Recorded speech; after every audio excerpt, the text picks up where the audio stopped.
Welcome to another episode of Real Talk Food Safety with Tia and Jill. Hello, everyone. We're excited for you to be here this week. And if You, you are listening to us, please put in the comment where you are listening from. We love to see where everyone's calling from.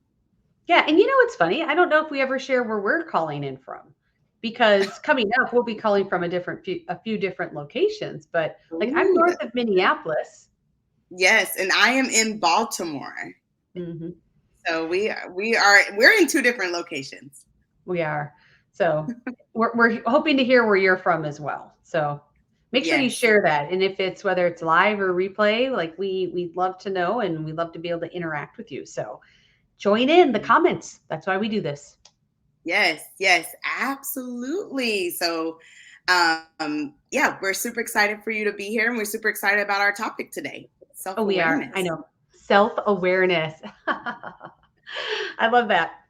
Right, Tia, as we were talking about this, we're like, okay, we all know, right, that there's some people out there like who like we make excuses or we seem to be out of touch with the things going on around us. Or, Yeah, you know, we've done these things, right, where you ask somebody a question and all of a sudden they're like kind of in left field. right. And you're like, what's up with that? And sometimes it's intentional, but Hmm. does anybody out there ever find themselves doing this or run into people who feel like they're doing that? Yeah, Tell yeah. us in the chat, like drop an emoji on how you feel about that. Yes. And it's the data kind of shows us that probably so, right? Because I love the stat that we put in there where 95% of people think that they're self-aware, but only 10 to 15% actually are. Yeah. That's Yeah. that's like most likely you are not as self-aware as you think you are. No. And right, you can search and you're going to find a ton of things. And I go back to, some of the business magazines or journals that talk about this because sometimes, right, they could try to lead in what are the trends that we're seeing. And, even Forbes, right? One of the most critical elements of a great leader is self-awareness. Yet so Hmm. few people have it. Right. Yes. And I mean, we've been there, and like Jill said, put a comment in there if you've been there. But we've been there where we work with some leaders that are just not self-aware. They're not aware of how they're coming off. They're not aware of the emotions that they're giving, and that plays into influence, and it plays into inspiration and motivation of the team, and even how you are communicating strategy and vision. All that is tied up into it, and really self-awareness is that start to Yeah. being a great leader. Well, it is. And if you go back to some of like the basic parts, right? That the things that we see in ourselves are things that we can see in others. So if Mm-hmm. we're not able to see things in ourselves, like our emotions or our triggers or, how we respond to things, then it makes it a little bit more challenging for us to understand other people and when they're doing it. Right, exactly. Mhm. And just thinking about us being technical people. So, you know, and if you've been here before, right, you guys know that Jill and myself, we really focus on technical leadership development, and so we focus on this technical aspect, and technical experts out there where we really didn't have any training on self-awareness or Mhm. understanding how we interact with others. We really just focus on science data. These are the facts and science and data that helps us make the right decision, right? And as a leader, even though those things have helped you get promoted into a leadership position, whether you lead people directly or indirectly, it helps you with those promotions. But when you become a leader in the organization, you really need more than that, right? And self-awareness is really that first key. It is. And here's what I think is really interesting because even as I was on a journey of self awareness and being a better leader, it's interesting because, right, I was cultivating these things, but my work environment wasn't necessarily inviting those things to be part of how we did work. Yes. And Yeah. so, even, right, there's a lot of focus on well-being and taking care of teams. And believe us, we are all about how do we better take care of people together. Mm-hmm. Mm-hmm. But sometimes transferring what we learn from there to actually how we do work is the gap that sometimes happens. And that's why we do this work, because we know being a technical leader has this own stereotype and this own persona of how it's supposed to look. So, Mm-hmm. how do you bring in these other parts and really help to strengthen that so you can be the most effective leader possible? Yes, yes, absolutely. So if you are new here, that's what we do at Catalyst. And we really are the only organization that has coaching based programs designed specifically for you because we've been there, we've been where you are, and we understand that what we're talking about around self-awareness, but even other things around influence and being a more empathetic leader and all of these areas, this is what it takes really to be a great leader in this field. And we've been there. Mhm. So we're excited for you to be here today to talk about a little part of that. Mhm. And that is self-awareness. Yeah. So, really, the information that you're going to learn from us today is, why is self awareness important? Why do so many people think they have it, but really don't? More Mm-hmm. importantly, how do we build it? Yeah, absolutely. Because, self-awareness and building that self-awareness, like we talked about, is super important in leadership. And whether, again, you're that leader in the organization very indirectly or directly, you are influencing others to get things done. And us in food safety and quality, we know this. It's a part of how we get work done because most of the time we're coming up with the policies or the process, but we're not actually the ones doing the work, right? Like we're not the ones doing the checks. We're not the ones watching the line and making sure that product is made safely and up to our quality standards. So we have a lot of influencing to do, right? And even if you're not the person in the facility and you're a senior leader, you're having conversations with the CEO possibly, or your counterparts in sales and finance and marketing and supply chain logistics. You're having those conversations and helping them get on board to the food safety strategy, right? And so it's super important that understanding yourself and being aware of your own emotions and how they come across is the first step to understanding how others see you. Hmm. Yeah. And typically, because there are so many people who don't have self awareness, Mm-hmm. and right, I'm included. There are times like I don't really understand. I don't take time to Mm-hmm. understand what's my driver, what am I doing. Yeah. So it's about Yes. kind of slowing down. But before we get into that part, let's even talk about the first step, right? Like, how do you even know? Like, what do you see that tells you that there's like low self awareness, right? Let's start with Mm-hmm. that Mm-hmm. because, like we just talked about, sometimes we don't even know. And if we don't know, we don't recognize it. So, there's many different ways it shows up. So, we're going to share some of them. But Mm-hmm. one of And we're curious too, like, does any of these resonate with you? So as we talk through them, please add a comment on like, yes, I see this. Or even I've been there, right? I've been there and this is what I've been trying to learn. Yeah. Yeah, because sometimes it shows up and like something like never admitting mistakes Mm-hmm. or that feedback is hard to get. Yes, yes. And I think of that just even personally. Wow. Yeah, been there. Not every situation. Okay. Right. But, right.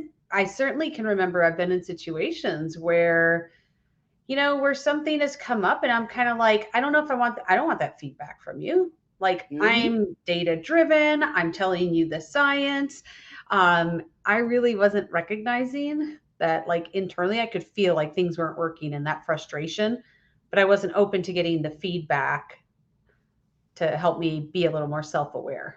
Yeah, absolutely. And I like that example because and I like that it's tied to admitting mistakes because a lot of us think that, again, because we're science focused, we're data focused, is that a mistake is we messed up in the numbers, right? We messed up in the numbers, we messed up in, whatever happened in the direction we told. But sometimes admitting those mistakes is saying that, oh, I didn't have the right attitude going in, or Yeah. I didn't have the right tone, or, I wasn't able to connect to the team because I didn't even realize, right, that the team had some conflict or they had other priorities.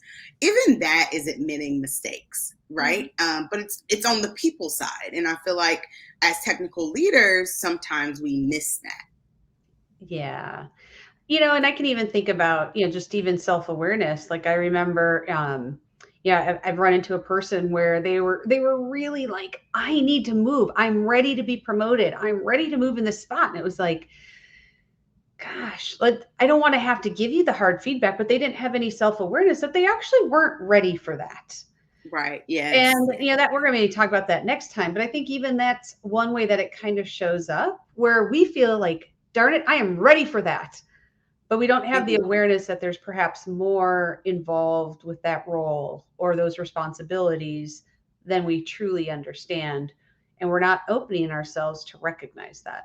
Yes, that is actually, it happens more than you know, where someone enters the organization from school and they're already ready to be a manager in 6 months. That's lacking a self awareness of, where you are in the process. But, it shows that you really haven't done the homework on what each of the positions mean and what you're supposed to learn from each of them. And even the job that you want to do, what that entails. Yeah. Yeah. And I think That's good. sometimes when we find ourselves in these spots, we can also end up doing things like criticizing others Mm-hmm. because we don't have the awareness that really we're trying to work something out internally.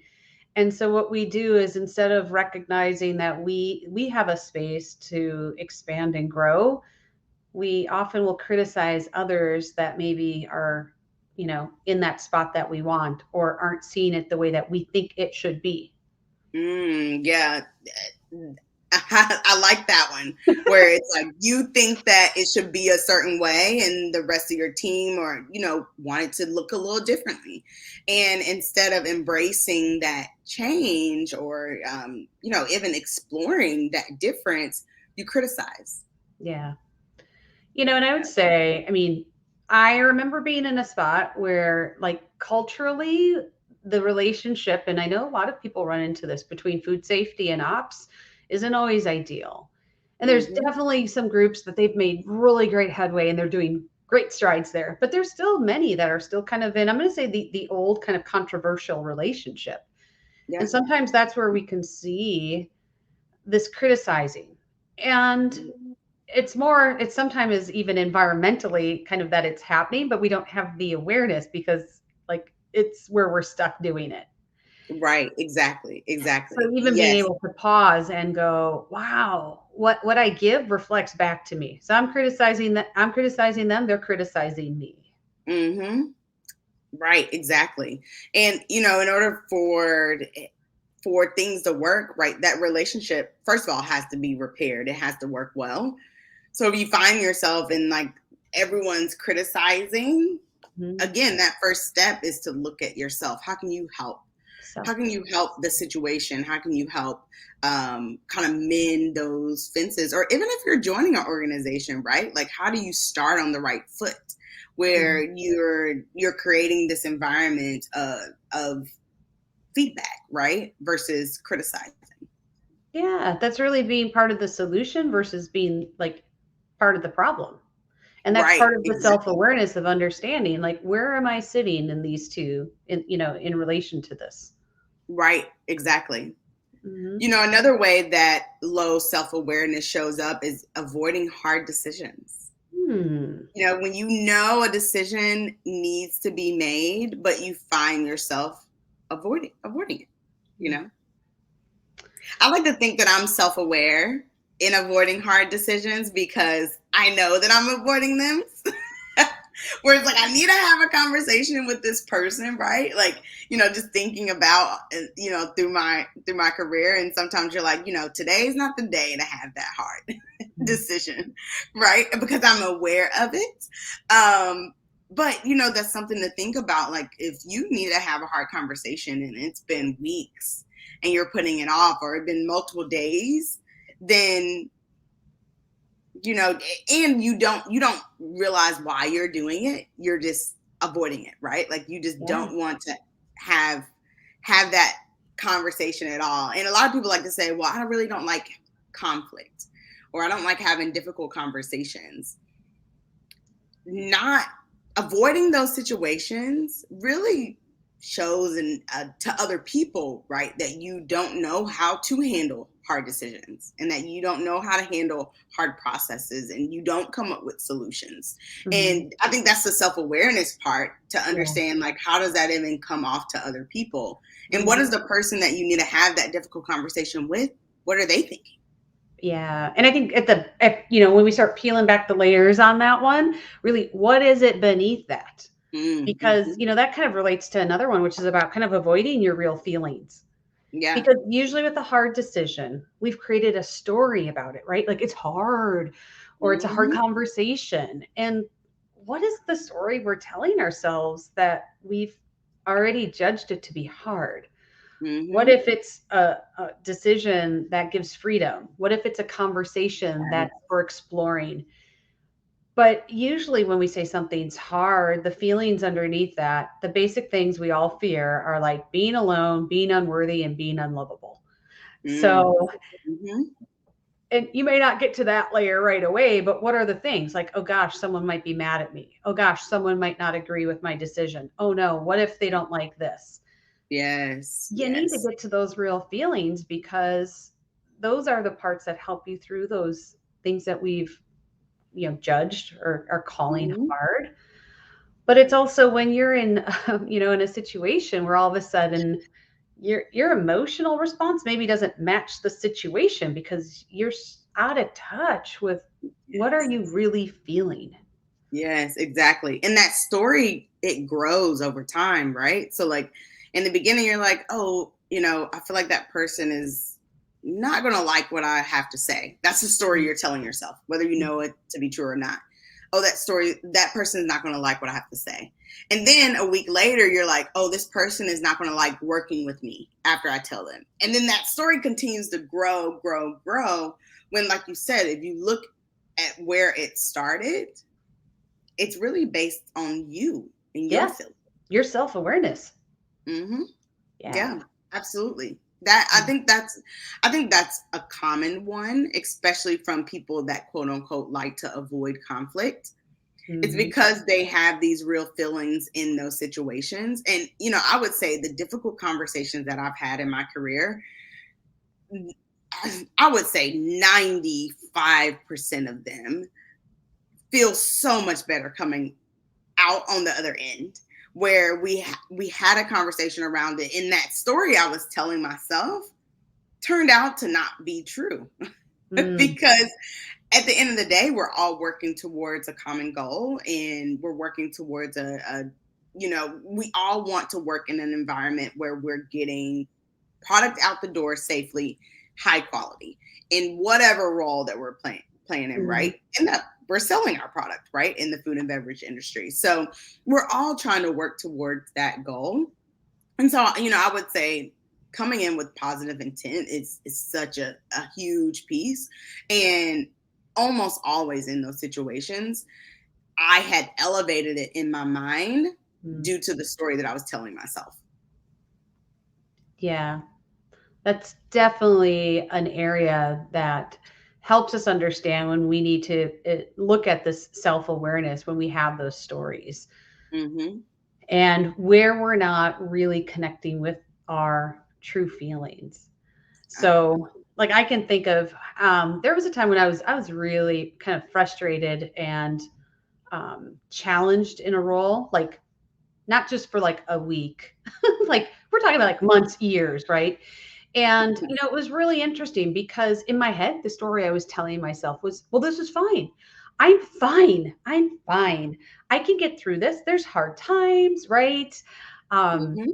being in Hmm. food safety and quality isn't easy. This is just how it goes.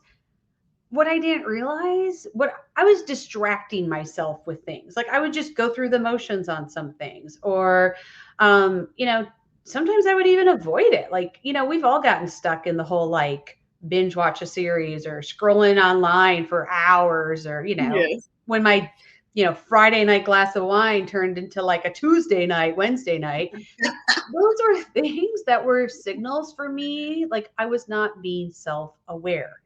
I was Yeah. simply avoiding understanding the situation and kind of numbing these emotions. Mm. And that was a clear sign. Like, I Yeah. needed to recognize I wasn't actually okay. And I was Right. afraid to admit it because, it's not viewed as okay in our society to not be okay. Right. That's very true. And I think people are, again, avoiding your real feelings. It falls within that maybe you just want something different. Yeah. And for some reason, and I'm sure there's a history towards it on why it's hard for us to want something different and to Hmm. change and to be in a different space. And so instead of confronting those real feelings, we avoid them. Yeah. And it turns into a self-awareness problem. And for me, one of the ways I coped with that was I tried to control things more and more and more so I could kind of Mhm. have this sense of things were together. But really all that created was, right, the same challenges kept coming up over and over and over again. Sound Right. familiar to anybody?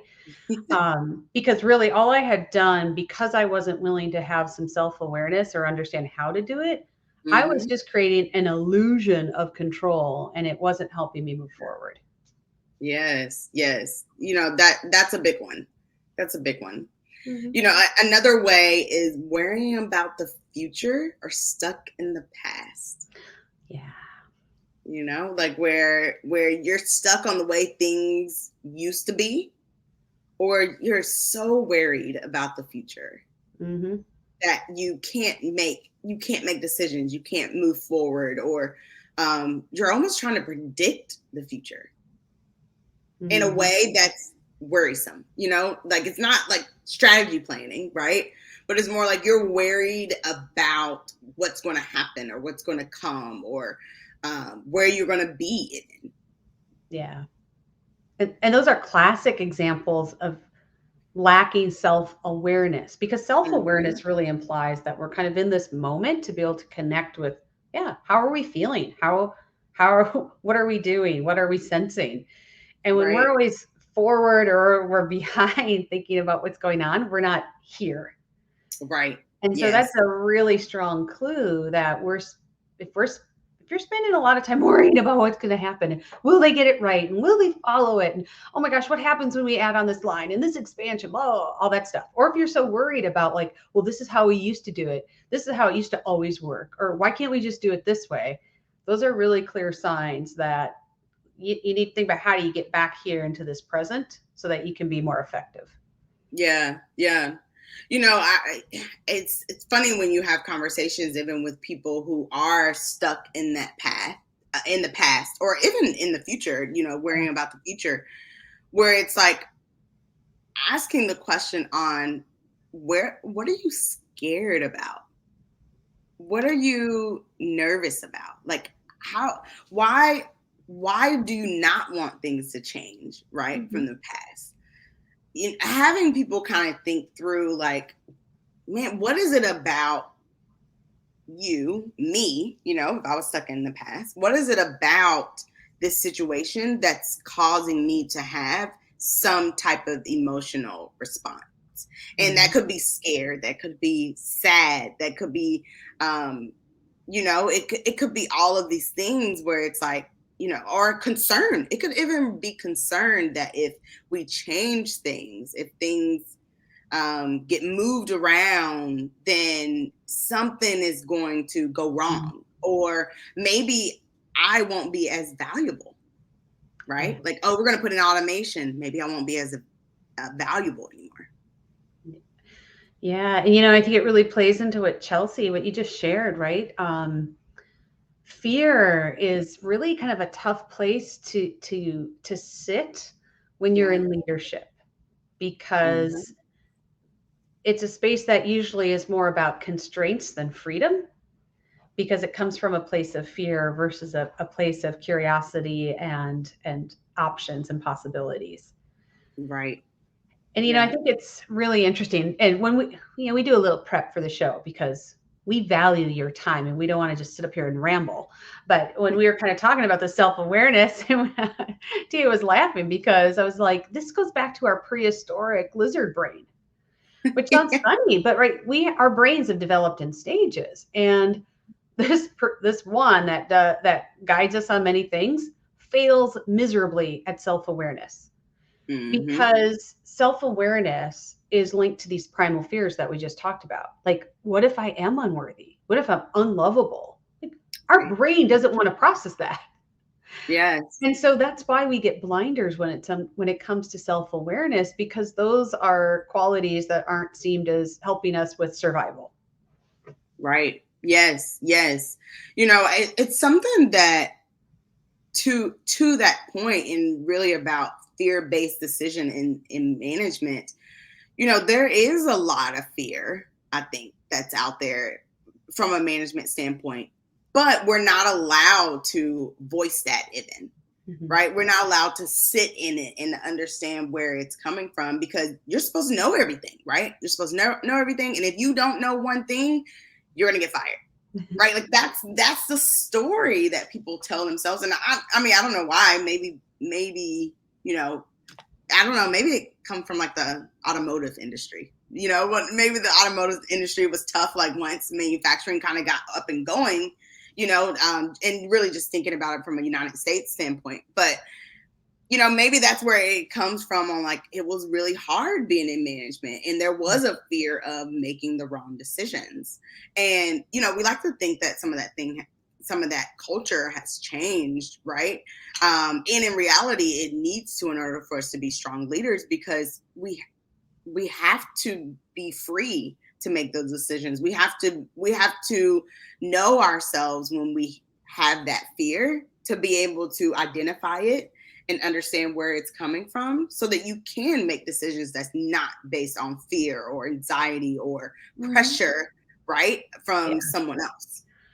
Yeah, which, it could be a whole nother show because especially when we think about what we do in food safety and quality, we're often looking at risks and what can go wrong and where we're Mm-hmm. going to get hung up. And right, Yes. we are planning, even like, right, we have like business continuity, which used to be called crisis management, right, under us. Mm-hmm. And then, more broadly now as a company, but those were things that we were looked to put into place.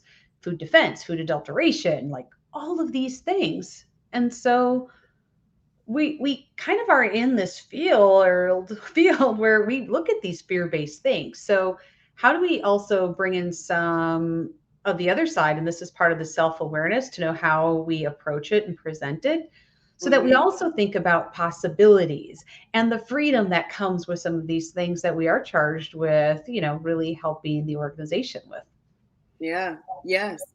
And I think that's a really good point too, where it's like we have all of this pressure on our shoulders, right? Like, from, like you said, food defense to recall to crisis management to, you know, uh, HACCP. I mean, all of these things, if something were to go wrong, right? The story we tell ourselves is that people are going to point to us and say, you're the reason, Tia, that we had this issue, because you didn't identify it, or you didn't come up with the thousands of possibilities, right, that's out there.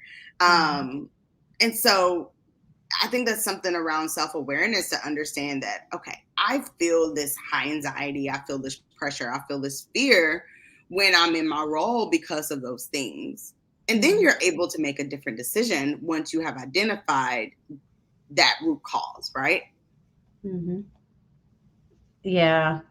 Right. There, well, once again, I think too, we could probably do a whole show on that because I think, Sarah, I like you know. said, this fear-based decision and having that seat at the table and like, Mhm. you know, that fear that comes with that. Or Chelsea, I love this talking about, right, there's often this linkage that if we're vulnerable, which often is, if we're vulnerable, it's that sharing, but it's because we're also in touch with our feelings. And sometimes Mhm. historically that has been seen as more of a weakness than a strength.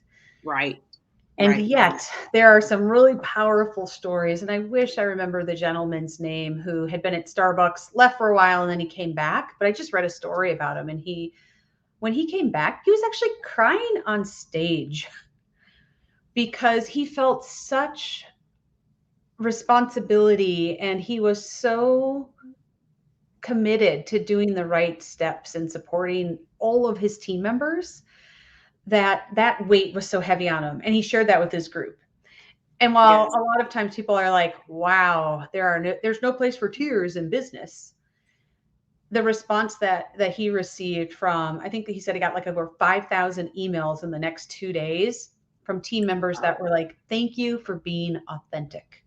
And that Mm-hmm. was seen as a strength because he was once again aware of what he was truly feeling and being open to sharing the parts that were needed at that moment. Mm-hmm. Because people really do want an authentic leader. Mhm. And we can't do that if we're not self-aware. We can't do that if we're trying to live in fear, or if we're trying to, push those feelings aside and those emotions aside. We really, for you to be authentic and therefore a trusted leader, right? You have to be self-aware, and you have to, be able to connect with yourself and understand why, why you make decisions that you do, understand why you have the emotions in certain situations, right? And what situations trigger those emotions. And then how do you naturally want to respond, and how should you respond, right? All that is around self-awareness. It is. And one of the things I like to share is that self awareness is different than introspection. Because, Mm-hmm. when I first started this journey of understanding how to be a better leader and right, just I needed to learn so much about myself. And that really was introspection to learn Right. like, wow, I get frustrated when this happens. But self awareness is recognizing our feelings, but then also how they're manifesting in our daily life. So it's not Mm-hmm. just enough to say, oh, I learned this about myself today. Oh, how now self awareness is how does that showing up so that I can have, well, better awareness Right. over Right. how it shows up in my life. Yes. And I think that's a really good point. And even as we talked about it, right, on this concept of self-awareness, it's like, okay, how do you have to think about self-awareness, but then also just emotional intelligence and Mhm. introspection, right, of yourself. And it's like all of this plays together. It all starts with self-awareness and Mhm. understanding, and again, recognizing your feelings Mhm. and how different situations bring them out, and why you are prone to even feel that way in a situation. Yeah. And just to be clear, introspection is still like a gift. Mm-hmm. That's one of those first steps of moving into more of the next steps of self-awareness. So, Yeah. as those things come up, like, man, that's powerful. Like, pat yourself on the back to be like, this is what I learned today. Because that's going to serve you well as you think about kind of that next part of like, okay, now how does that all show up? Right, exactly. Mm-hmm. Okay, Jill, we talked a little bit about like how does it show up Mm-hmm. in our lives, right? How do I go about becoming more self-aware? Well, the thing that we all love, right? Practice. You can't become self-aware if you're not willing to pause and practice Hmm. how to be self-aware. Right, right. And I think a lot of times, like if I go back to the story that I shared, right? Like I would just be like, I'm fine. I'm fine. I'm fine. Hmm. I Hmm. wasn't taking, I didn't take time. I didn't create space. And quite honestly, I'm not even sure I knew how to label the real emotions that I was feeling. Yeah. Because I think so often we are so high level when we talk about where we're at. Like Mhm. anger, like I'm angry. Well, angry is often a cover for I'm frustrated, I'm disappointed, I'm scared. I mean, there's, many, many, many more different Right. parts Yeah. that can be peeled. Happy is the same thing, right? Hmm. It can mean so many different things. But Right. happy is a different feeling than I'm feeling joy, or I'm feeling connection, or I'm Right. feeling fulfilled. And Right. Yes. so we have to be able to peel back those emotions. So instead of me saying, I'm fine, I needed to peel back to be like, no, actually, I'm feeling frustrated and I'm feeling challenged and I'm feeling not valued and I'm not feeling worthy. Like there were Mm. so many things under there that I needed to practice to get to that, like what I was actually doing, how I was actually feeling.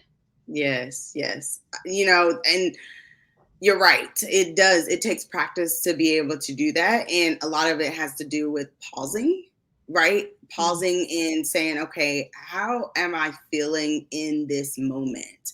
And again, not using those cover words, but really diving deep to, am I feeling frustrated, or do I feel deep connection? Or whatever, whatever it happens to be. I think about in my personal story is that, growing up, I always felt some type of way when I see my friends hanging out without me. And it could be in a different, I mean, it could be I walked into a room and maybe I wasn't even there, and it's like, oh, all my friends are hanging out. Did everyone get a text message? Did someone, whatever it happens to be.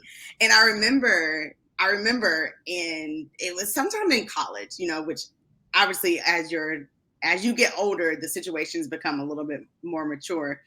But I realized in college that, like, oh man, every time I have a new friend or a close friend, if they are interacting with someone else in a close way, I Mm. sometimes think, oh, maybe we're not as close.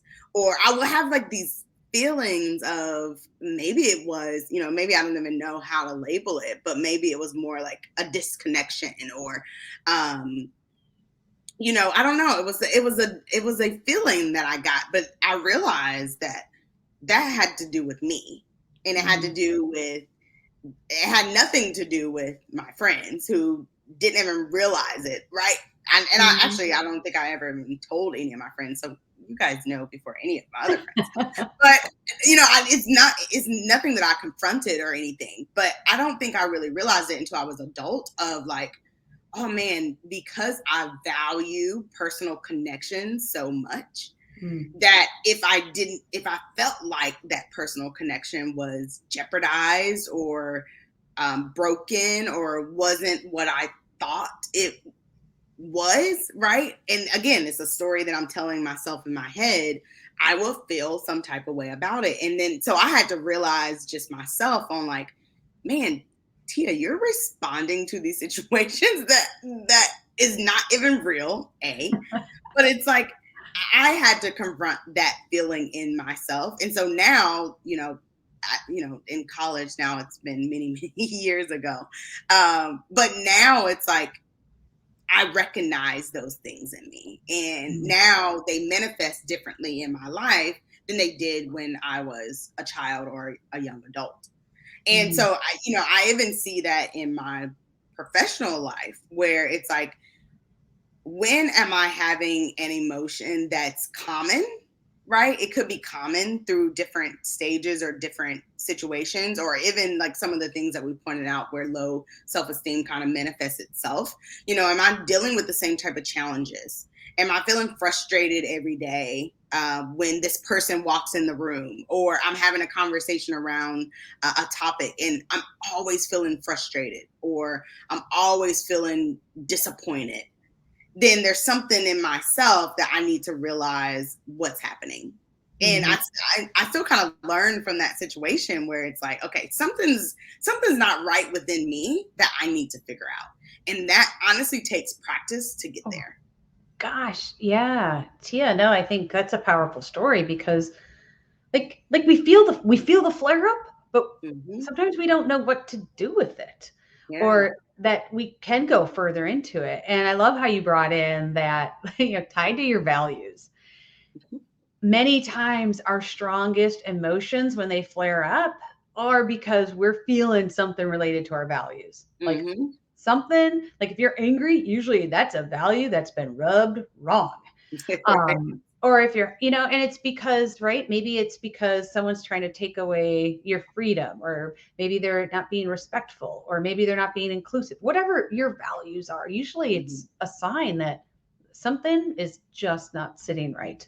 Right. Yeah. And on the Yeah. other side too, even when you're happy, right? Those are the things where you're more aligned with your values. So if your values are like, I'm connected and that makes me happy, or if I'm included and I value inclusion, or I just like to have fun and play. Right. Yeah. But that's one of the first steps, is being able to recognize when it comes up. And Right. as we go forward, there's going to be lots of layers that we can put around this, because first is just acknowledging, like, I Hmm. acknowledge I have some emotion coming up, and for me to be aware of it, I need to pause and be present with that for a Right. moment. Yeah. That's a good first step. Yeah. I agree. That kind of flows into, what else you can do. And I think this is what I would say, one of the top ones to Sarah's question. Self-awareness skills is Mm, really beginning to notice how you feel when you make decisions, mm, right? And I would say, like, a beginning skill is being able to stop, feel that emotion, right? Like, and I use this example where, um, as kids, almost we're kind of taught, like, don't show anger, don't be angry, right? Like, don't be frustrated, right? Like, even to get away from the cover word, like, don't be frustrated. But in reality, like, you want to feel that, and you want to acknowledge, right? Like, I am frustrated. mhm. And that is one of, I would say, the top skills to continue to practice and get a hold of, is like, how am I feeling in this situation? How am Yeah. I feeling around this decision? And pausing with Because that feeling. we need to process that. Hmm. Otherwise, it becomes that stuck energy that then builds up, and we feel it in different ways. Hmm. Mhm. And I think, Yes. Yes. yeah, you bring up a good point. Like, oh, I look back and I have moments where I feel bad with my kids, because I'd be like, "You need to stop crying." I'm like, "Dude, I totally didn't let them process their feelings, and instead I should Right. be Yeah. asking about, right? Like, what is it that's, what are those? What's behind those tears? What are you feeling about that?" Right. Um, and I think a lot of times, even in the workplace, we have these things happen, right? We see someone who's not happy, or we feel unhappy, but we kind of, let them do their thing, versus, gosh, what's behind that? Right. Right. Exactly. Hmm. Exactly. And then, Yeah. like, after you pause, reflecting on that, and then acting, Hmm. right? Because then now you can make a better decision, because you understand what those deep feelings are. And, I remember one time I was extremely frustrated with my team, because their mistake after mistake after mistake. And to be honest, I was being woken up every single night at 2 a.m. And I'm like, I should not have to be going through this, right? Like, this should not be happening. And I know we've been there, right? Those early morning calls, multiple nights in a row for the same issue. And I remember I felt that I was really frustrated. I paused and I reflect on it, and then I acted. And in this situation, I wanted to show that I was frustrated, Hmm. but I didn't show my frustration uncontrolled, Hmm. right? Like, because I was able to stop, feel, pause, reflect, and then make the conscious decision to say, I need to show my frustration in this situation. And then I need to follow it up with action steps and what's next, and that motivation, right, to keep the group going and inspiring them to make different decisions and inspiring them to close gaps so that we're not having this problem. I know I needed to start with showing my frustration. And I think it goes back to the person you were talking about at Starbucks, where that was my authentic feeling. Hmm. That was my true self. And it wasn't uncontrolled, where everyone was like, "Oh my God, what happened to Tia?" Yeah. Who's with Tia today? Woo. Exactly. And that's the only thing they got from it, right? It wasn't uncontrolled, Yeah. but it was in the sense of, and I probably even said the word, I am frustrated with the situation. And this is why. Mm. So let's come together, because I know you are also frustrated with this situation. Let's Yeah. come together. Let's close these gaps so we can eliminate this sense of frustration. So we can eliminate our trigger right around it. And because of that authenticity, and because I was able to even identify that, right, I was able to act in a way that did motivate the team to get what we needed to get done, right, Mhm. and close those gaps and not have 2 a.m. calls anymore. Yeah. Well, I think that relates to, to another one, which is, can you begin noticing what triggers some of those feelings? Mm-hmm. So here you were able to notice, like, gosh, this pattern, and I feel this. Because we often will have times where we're like, I'm feeling this, but I don't know what was the thing that actually took me from I'm feeling okay to now I'm over here. I'm either really Right. happy or maybe I'm really frustrated. Right. Um, Exactly. because sometimes those things can even be, I just go back to things like environmental. There's a lot of research that talks about, right, the spaces we're in and how that makes us feel, the people we're with, the things that we're doing. Yeah. So, can we pause and think about, gosh, because I have to clean out my email, like, believe me, that triggers some feelings. Um, Same. versus like when we're getting ready for doing this show, right? Like the Yeah. triggers, like I'm in a really different place. I'm excited about it and being here. So Yes. when we can start connecting to like what are those things that trigger these feelings for us, it really helps us create some of that awareness. Yeah. And that's what I would say is my second top self-awareness skills, is really being able to identify those triggers. And again, that takes practice. It takes a lot of time just sitting within that feeling and understanding, and to wrap it up, to being self-aware, right, Yeah. being self-aware, and having that awareness around yourself to say, okay, what's happening right now, like Mhm. what's happening in this moment, what is this feeling that I'm feeling, what possibly caused this feeling, and to, again, this is the technical side of it, how do you do that multiple times in your practice and be able to connect those dots and those, those data points together, so that Mhm. you can make a conclusion and say, like, okay, this is what's triggering me to feel this way.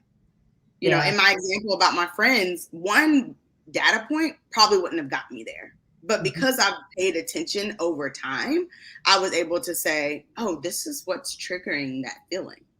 Mm. Yeah, and Chelsea, you've really outlined a good summary of this. The Mhm. things that we've been talking about. Like, can you acknowledge this is what I'm feeling? Yeah. And you have to process it. Those are the times that we create, a lot of stress and anxiety comes from when we aren't able to process a feeling and it sits with us. And a lot of times that manifests as something physical. Hmm. Um, and then, like you said, make a decision because we still get to decide, like, where does this go? And Yeah. the time between a thought and the emotion that's created, I mean, it's like it's nanoseconds. It's very small. But with practice, we can create this space for us to be able to make that choice and decide how we move forward. I think, like you said, showing controlled emotions is not always a bad thing. And Absolutely. that is a huge part of self-awareness and knowing who we're with. Um, because of how that impacts those around you. Right. Exactly. I think that's around being intentional, Mhm. right? Like, and we talk about this all the time. How do you be an intentional leader? Because you want to, the things that you show, the way that you lead, it really needs to be intentional and focused on, okay, this is what I'm trying to influence my group to move towards, what I'm trying to help them get better, right? A lot of that is intentional, showed emotion, right? Mhm. And in order to get there, in order to do that, you have to know what your feelings are. Now, what you don't want to do is try to show an emotion that you're not having, right? Because that's when That doesn't you, work. right, it never works. It never works. And because the thing of it is, you become inconsistent, right? Where it's like, man, I'm supposed to be frustrated in this situation. Like, another great leader is frustrated in this situation, so I'm going to show that, right? Yeah. But in reality, it becomes inconsistent. and it's okay if someone else is feeling frustrated, but you're not. Right? Yeah. Like I've definitely seen that where it's like, oh man, leaders are supposed to feel super passionate about this right now. And that's what they do. Yeah. But like I don't know, I'm not feeling as passionate about it. I'm not feeling as excited. I don't No. have these words to say. That's No. okay. And that's good. And that's self-awareness as well, because we've Mhm. all been in spots where it's like the company wants us to do this. Yeah. And Tia, you've talked about this before because we've all been there where you're like, I'm not totally excited about that. And even if I try to fake it for my team, like they can see right through me. Like, yeah. Right. Yes. And you're not bringing people along with you if that's what you're doing. So, Right. which probably is all part of, like, I think next week our show is going to be on emotional intelligence and some of that. So, Yes.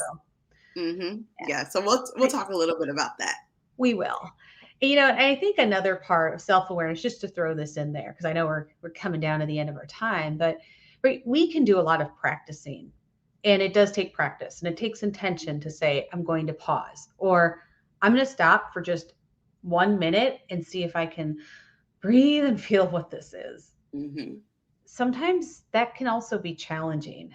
And like I said, we grew up in a society where we weren't always encouraged and invited to understand what our emotions are. And honestly, there's sometimes we have to ask people, like, what are you noticing coming up in me? But Mm-hmm. I would only ask trusted sources, people Yes. that will have your best interest in mind, because the blind spots we talk about are real. This Mm-hmm. lizard brain up here doesn't want to acknowledge that we are anything less than like the divine perfection we are. And That's so true. sometimes it's hard to come up with what is that. And so sometimes it's okay to talk it through with someone or ask them, like, what do you notice when this happens? Right. Right. Exactly. There's even ways. So, an example for me is that when I started my career, because I'm positive and I'm optimistic, a lot of times I smile a lot for people who work with me. You guys know this. So one of the feedback that I got was that, oh, people don't know when you're serious. Mm. And so, that was something. And I remember I asked a few other people, and I'm like, this is the feedback that I got. And I'm like, I am serious, but, I don't have to say it with a frown on my face, and I don't have to, and I remember that feedback, and I started asking trusted sources, and they really helped me figure out, like, how do I still be my authentic self while also conveying the seriousness of a situation. Mm. And I remember there was a couple of years after that I had asked a new trusted source, and their feedback was, oh, I can definitely tell when you're serious. Mm. And you talk about it in a way that makes me want to go and do whatever you're telling me to do, because you do say it with a smile.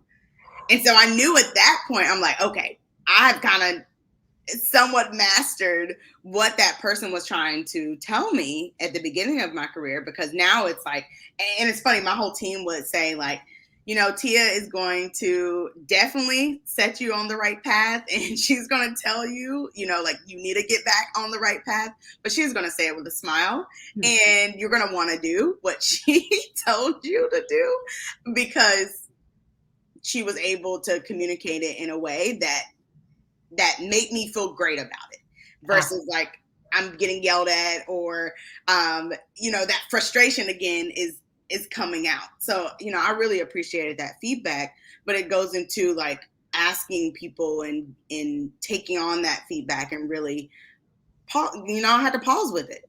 I had to feel it, I had to Well, pause with it, and then I had to act. Well, and it also shows sometimes the different interpretations that people have. And there's like a Mm-hmm. whole other field, right, where we can talk about one of the ways people learn to trust is by, does your body language match what you're saying? And when we Yes. see that these things don't seem to match, that's when sometimes the trust can also erode. Right. And but understanding that, like, what looks serious to someone looks different to somebody else. And so Mm-hmm. this is where some of that comes in too. Right. Right. Thanks. Exactly. Yeah, but it all starts with our own self-awareness before we move into those other spaces. Mm-hmm. And I think Mhm. really that, right, when we think about it, last but not least, right, at the end of the day, we only control ourselves. Yeah. And we're the only constant factor in everything we do. So the more we can understand, like, how, like, what is going on here, and this awareness of self, it benefits us. And Yeah. as we do that, it will benefit those around us today. Right. Around Absolutely. us. Sorry, I add weird words in sometimes. So That's all right. that's because I was thinking, like, did you find this valuable today? Yeah. We always want to have topics that maybe are a little outside of what we normally talk about in a different angle, but it's always meant to bring value for you. So, Mhm. please drop in the notes, like, what's your takeaway from today? Yeah. And if you like what we talk about, join our email list. You can find it at the bottom of our homepage, which is foodsafetykatalyst.com. Just plug your name and email in there, and we'll make sure that every week you get some information to kind of keep on this path. Yeah, absolutely. And then, we do have our technical leadership development program, and we focus on things like self awareness and to practice, right? It's all about that practice and learning how to sit in that space so that you can intentionally act in your leadership role. And so, join us, join our technical leadership development program. We will be excited to have you and to have you as a part of the group. So email us. We always share our email address. Reach out to us if you have any questions. If you can also check out our website. We do this every week, right, on LinkedIn Live on Wednesdays at 12 p.m. Eastern. And we also have our replays on our YouTube channel. So we are here to help. We are here to really help technical experts really develop into these technical leaders. And it's a journey. It It's a is. journey. Yep. And speaking of next week, like, where we are ready, because we are going to talk about why emotional intelligence will get you a promotion faster than more IQ. Yes, yes, Yep. yes. So you're going to want to tune in for that one. Well, we are excited that you guys joined us for today. And, we really could talk about this topic more and more and more. I'm glad you all found it valuable. And look out for more and join us next week, same time. Thanks for being here, everyone. We appreciate you. Bye. Bye.